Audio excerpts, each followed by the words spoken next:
The Golden Dawn, like I mentioned before, it's a practice like yoga. In fact, we have, among people who have studied the Golden Dawn magic and practice Golden Dawn magic, a lot of people who are all different religions, including Wiccans, Christians, all different things, Jewish people. We have all kinds of different people of different religious backgrounds here, because the Golden Dawn is a spiritual practice. Right. Now, yes, we do use Kabbalistic magic, which has a Judeo-Christian background, but we also use Enochian magic, which is practically purely mathematical, or has a mathematician as a background, and revelation from the Enochian angels. Right. So, yeah, and then we do the assumption of Egyptian god forms as a part of our rites. But not only, there are Samothracian gods in the various initiations, and you can use this technique of the assumption of god forms, not only with Egyptian god forms, but with any god forms. And this is where there's overlap in Wicca and the Golden Dawn. Now, in the Golden Dawn, you step into the god form. Right. You're eye to eye. In Wicca, you grab it and drag it down onto yourself like a cone of silence. Different methodology, basically same principle. Absolutely the same principle. You're not allowing yourself to be possessed or to be ridden. You're not allowing something inside. You're putting it on outside. Right, like a shirt. Yes, this is very different. It's much easier to take off a shirt than a liver. In the Golden Dawn, we have a time-proven system of spiritual development, especially in the sense of developing your energetic body. And it's a very gentle system. It works. It's effective, and it doesn't cause chaos in your life. And it won't hurt you. It's very gentle. I mean, there's a certain amount of pain that, as a spiritual individual, and you're going through inner transmutation, right. I mean, there's going to be some upheaval in your life. There's going to be some transmutation happen. It's unavoidable. It usually happens around about portal grade. So maybe 5 = 6, but it happens. It's kind of part of the process. You are going through a transmutation, but it's gentle and it's safe. Jimmy says, I've been doing meditation and the lesser banishing ritual of the pentagram every day. What else should I do? Oh, great. Middle pillar. I'd like you to begin, those of you who are beginning in your practice, learn first the lesser banishing ritual of the pentagram, but don't get stuck there. The LBRP is kind of like brushing your teeth in the morning. It should be something that's quickly done.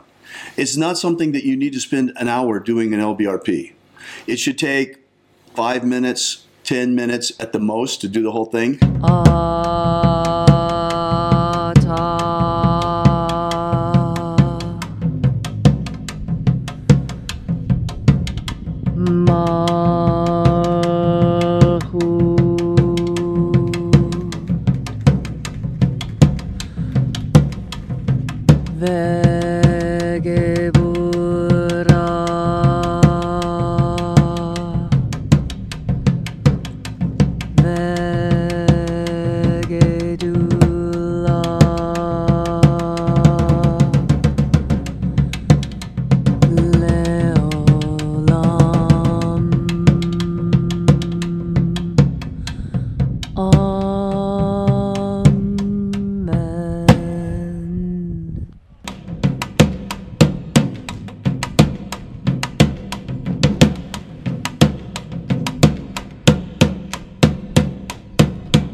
Middle pillar is very important, and that's because it's really the basic ritual to charge your energetic body.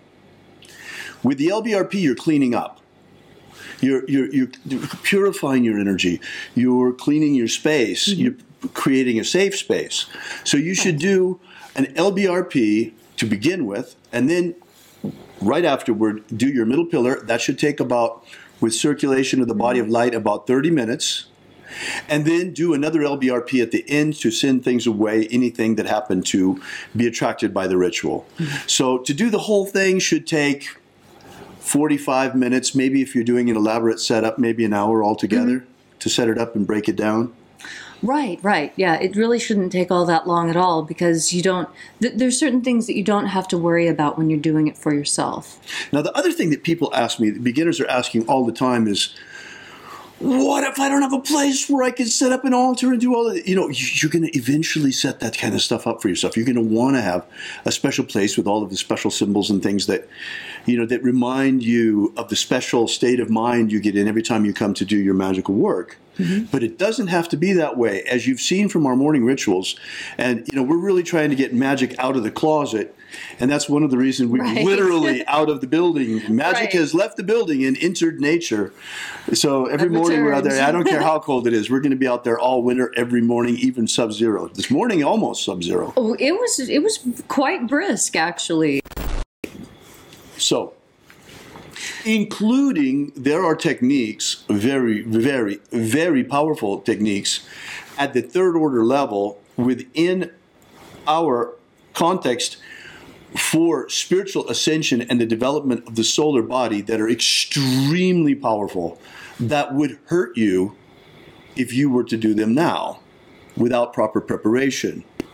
Right. Just like trying to run a marathon without any preparation, you're going to pull something, hurt something, have a heart attack. The physical body will fail. Right. Because it has not been prepared. You can't walk out into the gym and try to lift like an Olympic weightlifter. You're going to give yourself a hernia at best. Right. So you've got to take your time. Mm-hmm. And you've got to build and build and build and grow your energetic body. It's all about growing your energetic nature. So you're starting off with the pentagram ritual and the middle pillar. It's safe. It's easy. It'll work. No one has ever said that in the Golden Dawn, we have any sort of exclusivity on building your solar body. Oh, right, right. And that ours is the only technique. I mean, it's not true, because there has been internal alchemy in all of the great initiatic traditions of the world, whether it's Kundalini in Tantra Yoga, or whether it is Qi in Taoist practice. I mean, the rainbow body in Tibetan Buddhism, it's universal. But another thing that is universal is in all these initiatic traditions, they are very gentle about breaking you in and giving you, what you need in order to grow your spirit. In fact, I will say this much and no more. Hermetic and Rosicrucian internal alchemy doesn't use vulgar fire in an external laboratory or a prima materia that lies in the field like rocks or plants, neither mineral nor vegetable. But in the great work of the opus magnum of Hermetic alchemy, we seek to produce the animal stone, because the prima materia is the physical nature, the matter of our bodies that we create the philosopher's stone and the body of light out of. And here's the last piece of this, and the answer to your question. We don't use vulgar fire for this transmutation process. We use the secret fires of the body, two of which are the fire of sexuality and love, the fire of the heart, the way of the heart. Have you ever wanted to gain real magical abilities so you can become the master of your destiny? Do you wish you could get the ancient secret key for free so you can build the life of your dreams? If you've wanted more out of life, to become all that you can be, physically, romantically, financially, spiritually, then you need to take action and get this right now. That's right, and for free, but it won't be available for much longer. So go right now to thescienceofmiracles.com and get started. Achieve the prosperous life you want for yourself. Gain ultimate life mastery.